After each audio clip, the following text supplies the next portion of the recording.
다음 주 새학기부터 도내 학교 절반 이상에서 AI 교과서를 활용할 예정입니다. 하지만 교육 효과와 디지털 기기에 대한 지나친 의존을 우려하는 목소리는 여전합니다. 학군 장교 임관식이 괴산 육군 학생 군사학교에서 개최됐습니다. 2,700여 명의 신임 장교들은 국가와 국민을 위한 헌신을 다짐했습니다. 충청대가 충북 처음으로 발달 장애인을 위한 전문 학위 과정을 개설했습니다. 장애인 고등교육의 새로운 시도로 주목을 받고 있습니다. 단양역 인근 중앙선 폐철도 부지가 대규모 복합 관광단지로 탈바꿈합니다. 전국 최초로 지역 활성화 투자펀드 1호 사업으로 선정된 개발 사업이 첫 삽을 뜨면서 기대를 모으고 있습니다. 여러분 안녕하십니까. CJB 8시 뉴스 시작합니다. 다음 주 새학기부터 일부 학교에서는 영어나 수학 등의 과목을 종이책뿐만 아니라 인공지능 디지털 교과서, 이른바 AI 교과서로 배우게 됩니다. 충북에서는 전체 51%인 245곳의 학교가 AI 교과서를 활용할 예정인데요. 하지만 여전히 교육 효과와 디지털 기기에 대한 지나친 의존을 우려하는 목소리가 나오고 있습니다. 김세희 기자입니다. 다음 주부터 일부 학교에 도입되는 AI 디지털 교과서. 책이 아닌 태블릿 PC를 이용해 학생 개인별 학업 수준을 파악하고 AI를 기반한 맞춤 학습 자료를 제공하는 겁니다. 지난해 12월 문해력 저하 우려 등으로 교과서가 아닌 교육 자료를 낮추는 개정안이 국회를 통과하면서 AI 교과서 선택은 학교 자율에 맡겨졌습니다. 현재까지 충북에서 AI 교과를 도입하기로 한 초중고교는 모두 245곳. 도내 학교의 절반 이상인 51.9%가 AI 교과서를 활용할 예정으로 전국 평균보다 높은 채택률입니다. 충북교육청은 AI 교과서 도입 준비를 마무리했습니다.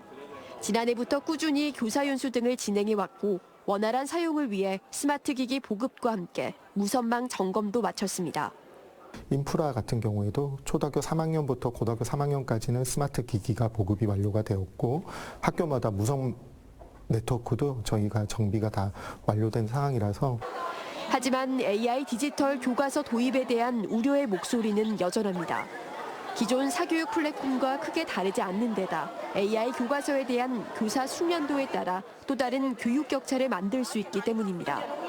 또 문제풀이 위주로 주입식 교육을 강화할 수 있다고 우려합니다. AI 디지털 교과서를 사용하다 보면 문제풀이 위주의 학습이 될 우려가 있고, 이는 오히려 학생들 사이의 교육 격차를 더 키우는. 도내 일부 학교 운영위원회 회의록에서도 학부모들이 디지털 기기의 지나친 의존과 교육 효과를 우려하는 목소리가 담겼습니다. 당장 다음 주 신학기부터 일선 현장에 도입되는 AI 디지털 교과서에 대한 우려와 기대가 교차하고 있습니다. CJB 김세희입니다.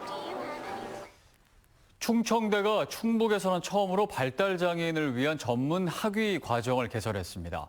같은 작업장에서 일하는 성인 발달장애인들을 자율 모집으로 뽑아 이들의 진로를 고려한 별도의 전공 트랙을 2개 만든 건데요. 장애인 고등교육의 새로운 시도로 주목을 받고 있습니다. 조사원 기자입니다. 청주시 미원면의 담쟁이 보호 작업장은 장애인 근로자들이 건국수를 판매하거나 임가공품을 납품해 살림을 꾸려갑니다. 장애인 근로자들은 하루 4시간 주 4일을 일하고 최저임금을 보장받고 있습니다. 이들에게 근로 기회를 제공해온 시설 측은 한 발 더 나아가 충청대와 손을 잡고 대학 진학을 돕기로 했습니다. 이곳 장애인 근로자들은 이미 1년 전부터 화요일과 목요일에 시간을 내 충청대 평생직업교육관에서 수강 중인데 올해부터는 금요일을 쉬게 돼 본교 정규 수업까지 수강할 수 있게 됐습니다. 평생직업교육관에 다니면서 배움에 대한 욕구가 생겼고 담쟁이에서 25년도부터 주 4일제 근무로 전환이 돼서 이 부분이 맞물려서 대학 진학의 기회를 얻게 되었습니다. 담쟁이 작업장에서 한솥밥을 먹어온 18명의 발달장애인들은 이제 입학식에 나란히 앉아 2호 학번 동기생으로 새 출발을 하게 됐습니다. 충청대가 자율 모집으로 이들을 선발해 새로 개설한 전공은 문화예술 트랙으로 로컬 푸드와 합창, 특수체육 등을 2년간 배우는 과정입니다. 더 재밌고 신나게 이게 배우다는 취지를 위해서 이게 좀 그렇게 했습니다. 충청대는 전국 최초의 지적장애인 의류기업인 라온 유니폼과도 손을 잡고 이곳 장애인 11명과 보호자 4명을 패션 전공 신입생으로 받았습니다. 패션 디자인과 캘리그라프 등을 2년간 주말에 집중적으로 배우게 됩니다. 오늘 이 2개의 반의 개설은 장애 당사자가 취업을 목적으로 고등 직업 교육을 배우는 데 의미가 있다. 그래서 이 전공을 통해서 직업이 연결되는 그러한 중요한 목표를 가지고 있다 말씀드릴 수 있겠습니다. 학령 인구 감소로 교육 수요자를 최우선하는 대학의 변화와 장애인 작업장의 건강한 성장이 발달장애인 전문 학위 과정이 만들어진 배경입니다. 충청대는 성인 평생교육 차원에서 사업장 단위의 전공 트랙 운영을 지속해 나가기로 했습니다. CJB 조상우입니다. 수년째 방치된 단양역 인근 중앙선 폐철도 부지가 대규모 복합 관광단지로 탈바꿈합니다. 정부의 지역 활성화 투자 펀드 1호로 선정돼 자금 조달에 숨통이 트이면서 단양 관광 활성화에 한몫을 할 전망입니다. 이윤영 기자의 보도입니다. 이곳은 단양의 대표적 관광지인 만천하 스카이워크입니다. 내년이면 이곳에서 저 아래 단양역까지 남한강의 비경을 한눈에 감상할 수 있는 케이블카가 관광객들을 맞이하게 됩니다. 수년째 방치된 심곡터널은 최첨단 미디어 아트 터널로 탈바꿈하고 전망 카페와 주차장도 조성됩니다.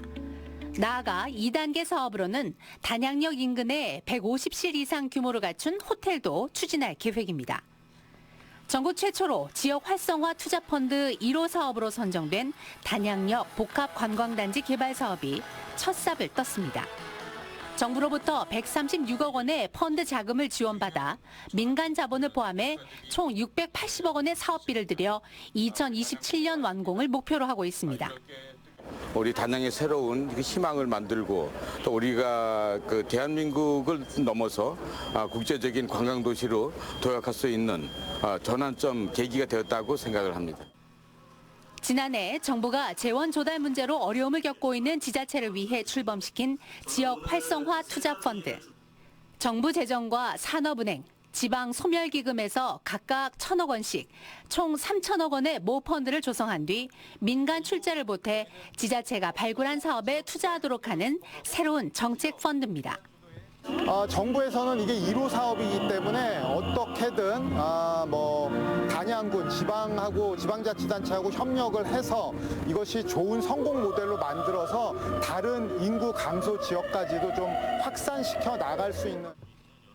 재원 조달 문제로 어려움을 겪고 있는 지자체, 지역 활성화 투자 펀드가 지역 투자의 한계를 극복하고 단양의 새로운 랜드마크 조성을 위한 마중물이 될 수 있을지 주목됩니다. CJB 이윤영입니다. 비상계엄 이후 첫 학군 장교 임관식이 괴산 육군 학생 군사학교에서 개최됐습니다. 대통령과 장관 모두 참석하지 못했지만 2,700여 명의 신임 장교들은 국가와 국민을 위한 헌신을 다짐했습니다. 이태양 기자입니다. 학군사관 후보생들의 손도장으로 만든 태극기가 펼쳐지고 후보생들의 우렁찬 기합 소리가 연병장에 울려 퍼집니다. 전국 119개 학군단의 6회 공군과 해병대 신임 장교들이 임관식을 가졌습니다. 대통령과 국방부 장관 모두 내란 혐의로 구속돼 현재 재판을 받고 있는 가운데 김선호 국방부 장관 직무대행은 이와 관련된 별다른 언급 없이 군 본연의 임무를 강조했습니다. 자신보다 부하를 더 걱정하고 때로는 희생을 감내해야 하는 쉽지 않은 길입니다. 그러나 그렇기 때문에 그 길은 더 명예롭고 보람된 길이 될 것입니다. 이번에 임관하는 2,758명의 후보생들 가운데는 6.25 전쟁 당시 국군의 최초 승전 전투인 동락전투 참전 용사의 후손 등 눈길을 끄는 후보생들도 많았습니다. 저는 동락전투에서의 고모 할아버지와 할머니의 그 긍지를 잇고 싶고 또 대한민국의 수호하며 평화를 지키는 육군 장교가 되고 싶습니다. 최지훈 후보생은 학군장교 29기인 아버지를 포함해 형과 누나 모두 학군장교 출신으로 3명의 남매는 모두 현역장교로 근무하게 됐습니다. 아버지께서 29기로 중위 전역을 하셨는데 한번 해보는 게 어떠냐라고 하셔가지고 직접 이렇게 되고 나니까 너무 좀 좋습니다. 성신여대의 김혜빈 소위는 가장 우수한 실력으로 교육과정을 마무리해 대통령상의 주인공이 됐습니다. 오늘처럼 이렇게 장교로 임관하는 이런 영예로운 자리에서 이렇게 큰 상을 받게 되어서 정말 영광이고 기분이 좋습니다. 이번 임관 장교들은 오는 6월까지 병과학교에서 지휘 참모과정 교육을 받은 뒤 6월 말부터 각 부대로 배치돼 임무를 수행합니다. CJB 이태현입니다.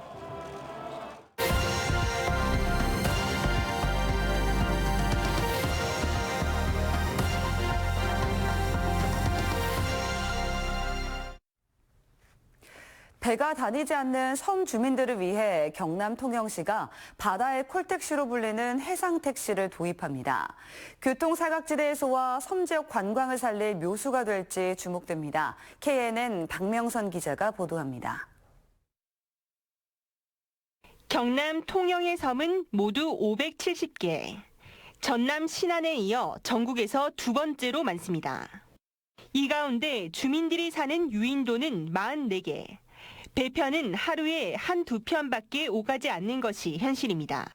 전개 계획선을 타고 이래 되면 시간 소요가 엄청난 부분이 있더라고요. 걸리는 시간이 얼마나 걸리느냐 이래에 따라 관광객이 취소가 되는 경우가 많더라고요. 개인적으로.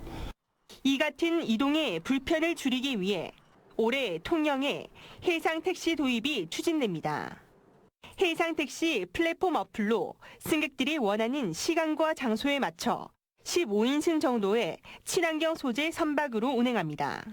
내가 원하는 시간에 플랫폼을 활용해서 카카오택시처럼요. 활용해서 원하는 시간에 언제든지 입도하거나 혹은 육지로 나올 수 있는 그런 수단으로 교통선택지를 확대하는 것으로 주민들과 관광객 수요가 보다 큰 섬부터 시작해 반응과 성적에 따라 확대할 계획입니다. 해상택시는 여객선 운항이 적은 두미도와 한산도 등 14개 섬을 대상으로 운영될 예정입니다. 해운법과 도선사업법상 해상택시 법규는 없지만 내년 상반기부터 규제 특례를 통해 운행을 시작할 방침입니다. 해상택시 친환경 선박 도입 등을 통해서 교통 수요, 연계교통 체계 등을 고려한 최적 노선 등을 제시함으로써 해양관광 활성화와 편리한 해상교통망 구축 등 시너지 효과를 섬과 섬을 자유롭게 오가는 새로운 해상택시 운행을 통해 해상교통 사각지대 해소 등 남해안 해상교통의 새로운 패러다임이 만들어질지 주목됩니다. KNN 박명선입니다.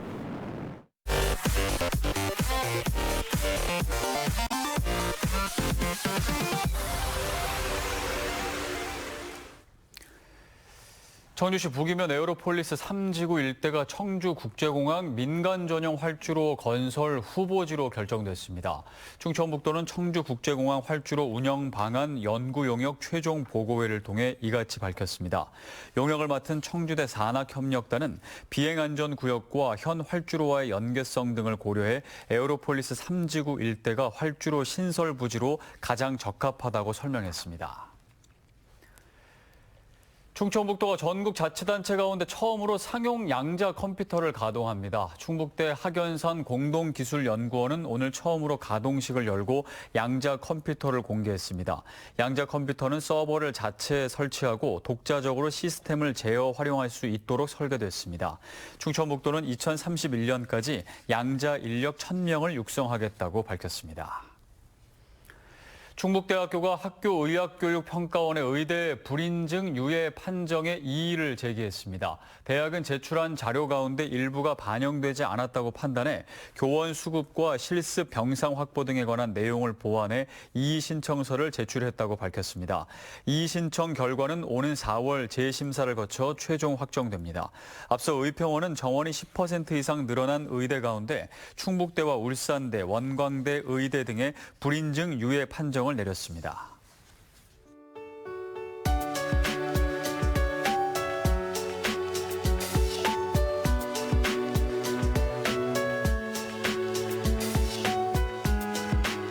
이상으로 CJB 8시 뉴스를 모두 마칩니다.